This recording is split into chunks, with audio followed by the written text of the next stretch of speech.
Hello, everyone, and welcome to this week's episode of As Queer as a Painting. This is episode 2, as part of the reading drama series, where I take a comic I really like, or whatever, a book, something, section, short story, and I read through it dramatically in character. This week we're continuing our read through of the Dynamite Comics Gargoyles series, which is a new series that came out starting, I think, in last December. And so I'm going to read issue 2.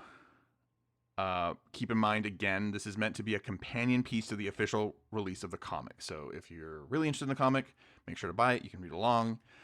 This is not meant to be a replacement for reading the comic. It's meant to enhance it. And so without further ado, here we have Dynamite's Gargoyles, issue 2. Written by Greg Weisman. Art by George Kembadais. Stone by day, warriors by night, we were betrayed by the humans we had sworn to protect, frozen in stone by a magic spell for 1,000 years. Now here in Manhattan, the spell is broken, and we live again. We are defenders of the night. We are gargoyles. Somehow I can sense it. Sunset approaches here in Manhattan, but until then we sleep. We sleep and we dream. My name is Angela. I dream of summer nights on the island of Avalon, where I hatched and lived in peace. I dream of my mother in all her rage. I dream of new love, warm and sweet. But all dreams, whether idle or nightmare, come to an end when the sun retreats below the horizon, and we live again. We are Gargoyles, here in Manhattan, Chapter 2, Idle or Nightmare. Of course, the problem with sleeping through the day in a city like Manhattan. Wonder what we missed today. Brooklyn and Katana went to check the rookery before sundown. Perhaps we should see if anything happened down there. Why is everyone so obsessed with that boring egg? Aye, in my day, we left the eggs to themselves. We didn't hover about like mother hens. Can we watch celebrity hockey? Now you're talking, lad. I videotaped all the best episodes. I've got better things to do too, but you guys have fun in the rookery. The rookery. It's still hard to believe Xanatos preserved it when he moved the castle and the clan from Scotland to Manhattan. I suppose we have my mother to thank. Damona's long-term goal was to take the castle from Xanatos and lead the clan into a new age of armed gargoyle conflict against the human race. Hence her eventual need for a rookery to safeguard the clan's eggs. Though for now we only have the one, Brooklyn and Katana's second child, not due to hatch for another year, and currently safeguarded by the clan's 2 gargoyle beasts, Bronx and Foo Dog. It's still pretty cool to see a gargoyle egg again. Hush now, Foo. Broadway's clan. Apologies. Foo Dog is still unaccustomed to trusting anyone new around Eguardo. No worries, but are you really naming the baby Eguardo? Why?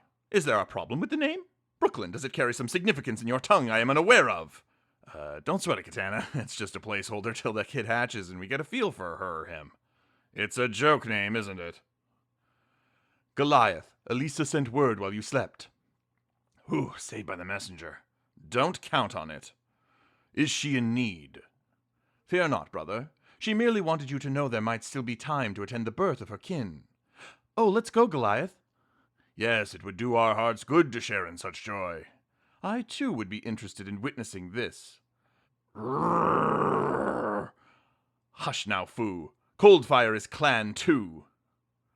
And so, leaving the others to pursue their own pursuits, the 4 of us departed to welcome a new life into this world. But new life is not what we found. They all like this when clones wake from stone. We not know what happened. And we didn't know what to do. Miss Dracon, they're sending out old Dee now. I think what you meant to say, Joseph, is that they are bringing out my grandfather, Dominic Dracon, a man who has earned more respect than you'll gonna in your lifetime.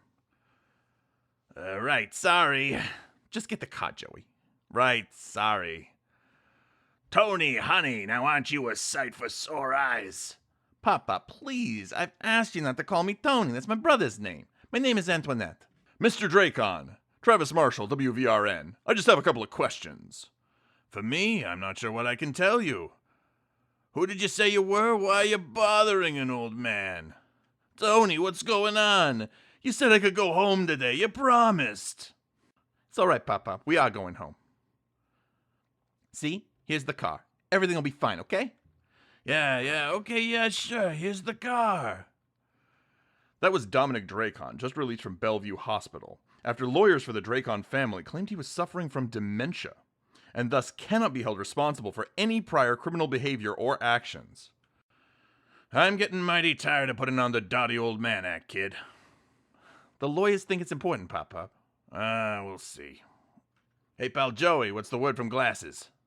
The crew's holding its own against Dane and Broad's guys. But everything's kind of on hold until, Dino. Dino. What are we gonna do about Uncle Dino? I don't know, Tony. I just don't know. Stop calling me Tony! Elisa, are you... I'll be fine. What happened here? Gas. Some kind of knockout gas. But before that, everything was fine. I'm here. I brought Dr. Sato. Happy to help.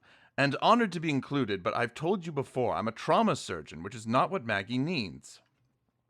Not to worry, I've been a midwife for nigh on 1,000 years. Thanks for coming, Mary.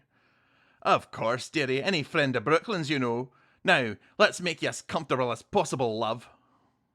I left a message on Mom and Dad's machine. Thanks. Coldfire, do you read? Yes, Elisa, I read you. Great.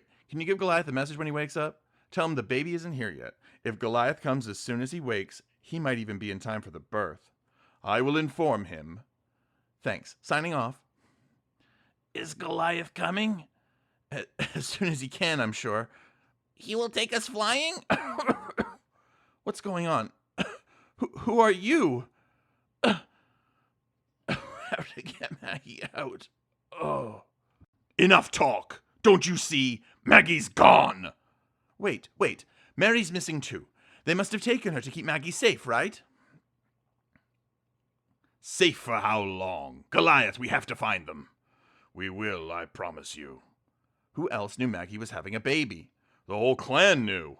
But none of us would do this. No, but there is one other. How'd the old man seem? I mean, just how many marbles does Gramps have left? That was all an act, Tony. He's as sharp as ever. And worried about what happens when Uncle Dino gets out tomorrow. Yeah, the whole city should be worried about that. What do we do? Not much I can do from in here, but talk to Glasses. Maybe together he and our sharp-as-ever grandfather can figure out a way to contain Uncle D. And if they can't, then Manhattan burns, sister. Then Manhattan burns. Ugh. What happened? Do not focus on the immaterial, madam. You have a patient to attend to. My patient, Maggie! I'm all right, I think. Course you're, love. You're a right trooper, I know it. She's fine. Now get on with this. What do you think you're about here? Brentwood. Ha! Now you'll remember your place. Oh, please, do you think to intimidate me with this wee gargoyle? And who are you anyway? Why you dressed like a mad scientist? I am Dr. Anton Sevarius. Oh! What kind of a doctor does what you've done? All my deliveries take place in a test tube. Traditional childbirth is not my area of expertise. Common sense is not your area of expertise either, apparently. Enough comic relief. We brought you here to help us out. Do that and perhaps I'll let you live. So a consensus was reached as to the guilty party behind these abductions.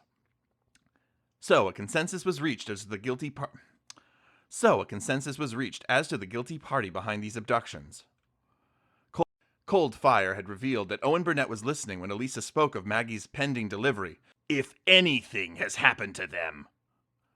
And we all know who employs Owen Burnett. Xanatos!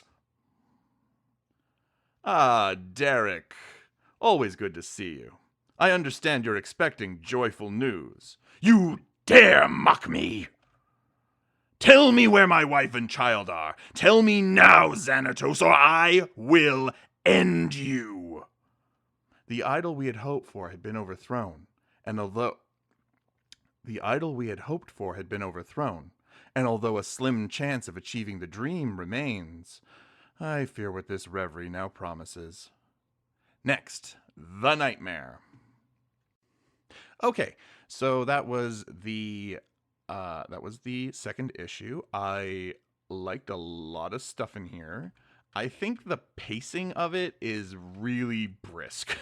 So we kind of jump around from location to location really quickly. There's a lot of kind of awkward dialogue, like Katana and Brooklyn went to the rookery. Let's go see what happened down there when they went down last night. Like it just sort of seems logistically odd to me. But that's not a big deal. That's not like a harsh criticism. I really think the Hudson Nashville relationship is really cute.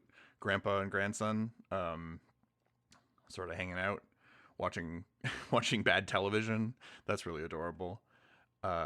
It goes to show that you can write child characters in a way that's sort of engaging and endearing without, I think if you don't do too much with the child character, like have them saving the day or whatever, they're just there as part of the sort of minutia of the world. I think that works much better.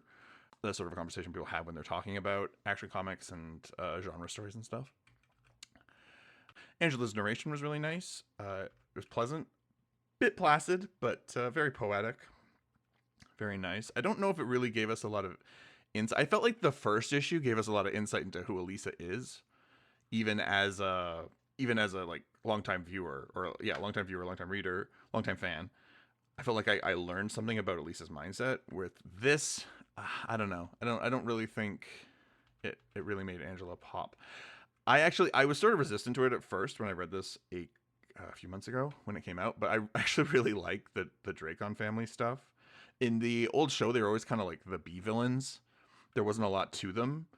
They were just sort of there was some intrigue with them, but basically they were there as a means to an end. They were a threat. They're criminals. They're to tell Elisa stories of her as a cop, day-to-day stuff. But I actually really like the Antoinette, right? Antoinette and Dee Dee scenes. Those were fun. I'm not sure I buy into the idea that this like random mobster is just like gonna burn the town down. Like it just seems a bit it seems a little underwhelming when we've seen like Oberon attack the Erie Tower. It's just hard to build that sort of suspense if you are a longtime fan and you're like, well, they've beaten Oberon, they've beaten Demona, they've beaten Xanatos, but like, no, this gangster, he's the guy. He's really gonna be a big threat. But we'll see. Maybe he'll live up to this. What I think is overplayed. I think the build up to Dino as a bad guy is a little too much. I don't know if we needed two scenes where people were talking about what a bad guy he is, but neither here nor there, really. I always love Savarius. It's a lot of fun to do, like a Tim Curry, like a Tim Curry riff. You can, and the dialogue is great. The dialogue, you can really hear his voice in the dialogue, which is super cool. Xanatos is like the best character in Gargoyles, honestly. Anytime he's involved, whatever's going on, whatever story it is just elevated like tenfold just by his presence alone. Just because he's so cool. And you never really know where he stands, but you kind of always do know where he stands, and things kind of come together with him, and he's just really charming, and again, like he elevates every scene. Even this like tiny little bit where he has 2 lines of dialogue, I just thought that scene really popped. He just has really good complementary energy to whatever character he's sharing a scene with, and that's awesome. Again, I really like Coldfire. I like seeing more of her. I don't know where Coldstone was in this story. I guess he's just not here. I guess Coldfire came to deliver a message, and then she just decided to, come along. I actually really like Katana too. When I say I actually really like something, that's not meant to be. By the way, I understand how that could tonally sound like I'm putting it down and saying like, actually I really like it, but that's not what I mean. Anyway, I thought I thought the bit between her and Brooklyn was a little bit old school, like, kind of like a trashy sitcom, but I think performing it, I liked it a lot more. I think it plays better when you have it happening vocally, because you can have that like snappy back and forth. I think it reads a little. This is not me trying to praise myself. I mean, it could be any actor. I just think that sort of uh, back and forth drama plays better with actors. That's all I mean. So there's a reference to Demona here at the beginning, setting her up in the previews. We know she's coming back, so just a little seed there for people who don't know who she is to maybe get a sense for who she is, and without having to do too much work to establish her. Again, the art is great. George Cambadise, whose name I mispronounced last week. It's Cambadise, not Cambadeus. I thought it was like a dais, like an altar, but no, it's George Cambadise. So, yeah, he did a really good job. All the characters seem really clear. One thing I don't like about the art, there's only one thing I don't really like, and that's that some of the characters, like Savarius doesn't really quite look like himself, and I think that's mostly down to the style. Savarius is a very geometric character, I would say. He's very lots of rectangles, and Cambadice's style is a little softer, a little rounder, and I don't think he translates quite as well. Same with Travis Marshall. He's very, very square, very blocky because he's wearing a suit. But that minor criticism. Everything else is so great. I love the color palette. I love the lighting effects he's done outside Bellevue. If you look on page 10, that is so neat. It feels very like, I don't know. It feels like the gates of heaven or something. I don't know what that means symbolically, but it's really cool. Yeah. So that's it. Good issue. I think as things adapt, hopefully Greg will have time to develop some of these ideas more. This is still a lot of setup, but it was really enjoyable and I liked it. And yeah, so if you have the opportunity, go grab it. It's on Amazon. I think most comic stores carry it, or at least they'll order it for you. So yeah, I hope you enjoyed listening to me read through the comic. I hope you enjoyed my review, and I'll see you next time when we read Gargoyles #3, which is the conclusion of this little mini arc. So stay cool.